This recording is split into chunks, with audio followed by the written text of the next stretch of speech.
chỉ đi số ba và cùng mà căn channel này xong mà tàu one chân thế này cứ miền ở quay thay để đây bóng ổn này Honda Dream cứ cái chập đà bằng cao chỉ rụp hiệp là cái nạ AI đây bằng hai những pi cần sub ad bóng ổn này hay bữa sinh chỉ Honda Dream ai tầm lần nơi bờ tây Campuchia tiết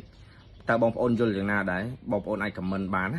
chẳng thế này nhưng mà bằng hai class tẹt to chỉ môi nâng rụp hiệp thayจะthấy tẹt to chỉ môi nângประเภทmà tàu song Honda Dream mà giờ này bóng ổn này score mà ta bị đào mai bàn tay cần sub ad là này cái nhóm on dây tẹt to chỉ môi nâng smart key นั่นแต่ smart key បើសិនជាវាមានឬក៏មិនមានអានឹងស៊ីសងទៅលើបងប្អូនអរគ្នាដែរតែខ្ញុំគិតថាបើទោះជាមានក៏វាមានអាសេរីដែលមានហើយនឹងសេរីដែលអត់មានអានឹងបើសិនជាអាចតែថ្ងៃនេះគឺចង់និយាយតាក់ទងជាមួយនឹង concept art មួយដែលវាបង្ហាញថាបើសិនជាម៉ូតូអសងទៅឡើងនៅប្រទេសកម្ពុជាយើងគឺមានរូបរាងប្រភេទបែបនេះបងប្អូនអរគ្នាហើយលើនេះគឺគេផ្ដោតទៅលើអំពូលភ្លើងតែម្ដងអំពូលភ្លើងមុខគឺស្រស់ស្អាតមែនតើបងប្អូនអរគ្នាសម្រាប់អ្នកដែលចូលចិត្តលេងលក្ខណៈថាអំពូលភ្លើងមុខគឺអាចមើលមួយឈុតនេះបានមើលរូបភាពនេះបានគឺវាស្អាតតែបងប្អូនអាចមើលបានចឹងហើយនេះរូបរាងរបស់វាចេញមកបែបនេះតែផលិតដូចឡានស្ពណ៌តែម្ដងបងប្អូនគ្នានេះខ្ញុំគំត្រដែលសម្រាប់ខ្ញុំគឺខ្ញុំពេញចិត្តតែម្ដងសម្រាប់ពូភ្លើងប្រភេទបែបនេះហើយដូចជាលឺលហិមកថាកន្សឹបអាតនេះគឺដើម្បីស្ទាបស្ទង់អារម្មណ៍បងប្អូនអរគ្នាជាពិសេសគឺអ្នកប្រើប្រាស់នៅក្នុងប្រទេសកម្ពុជាយើងតែម្ដងតើយើងចូលចិត្តប្រភេទណាអីអញ្ចឹងទៅគេនឹងគិតគូរហើយក្នុងការផលិតជាក់ស្ដែងប៉ុន្តែវាគ្រាន់តែជាការបើសិនខ្ញុំនិយាយទៅបើសិនទេទាំងអស់នេះគឺគ្រាន់តែជាប្រភេទរូបភាព AI ដែលវាបង្កើតឡើងមកក៏អាចស្ទាបស្ទង់អារម្មណ៍របស់យើងដែរហើយមួយទៀតតើតជាមួយនឹងកែបសម្រាប់ប្រភេទ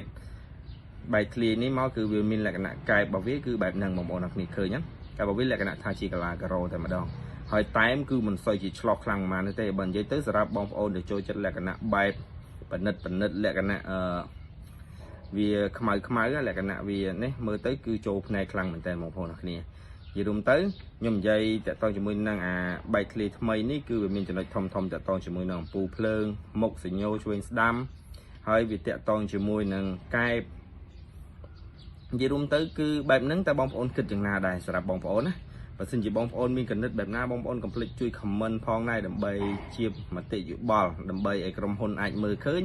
ហើយក្រុមហ៊ុននឹងធ្វើតាមគំនិតរបស់បងប្អូនដែរពេលខ្លះបើសិនជាបងប្អូនចង់បានប្រភេទណាអញ្ចឹងតែរឿងមួយដែលវាមិនអាចកើតឡើងនោះគឺ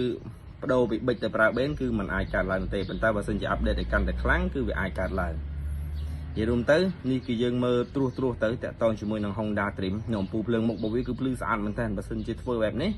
ខ្ញុំចូលចិត្តដែរបងប្អូនគ្នាខ្ញុំសម្រាប់ខ្ញុំចូលចិត្តខាងមុខរបស់វាបែបហ្នឹងគឺបណ្ឌិតមែនតើគឺស្រស់ស្អាតមែនតើថ្ងៃវីដេអូនេះមានតែប៉ុណ្្នឹងទេបើមានវីដេអូថ្មីទៀតខ្ញុំនឹងចែករំលែកឲ្យបងប្អូនទៀតអញ្ចឹងហើយកុំភ្លេចជួយ like share និង comment និងជួយ subscribe channel YouTube ខ្ញុំមកប៉ុណ្ណាសងម៉ូតូ1ដើម្បីទទួលបានវីដេអូថ្មីទៀតជម្រាបលាបាយបាយ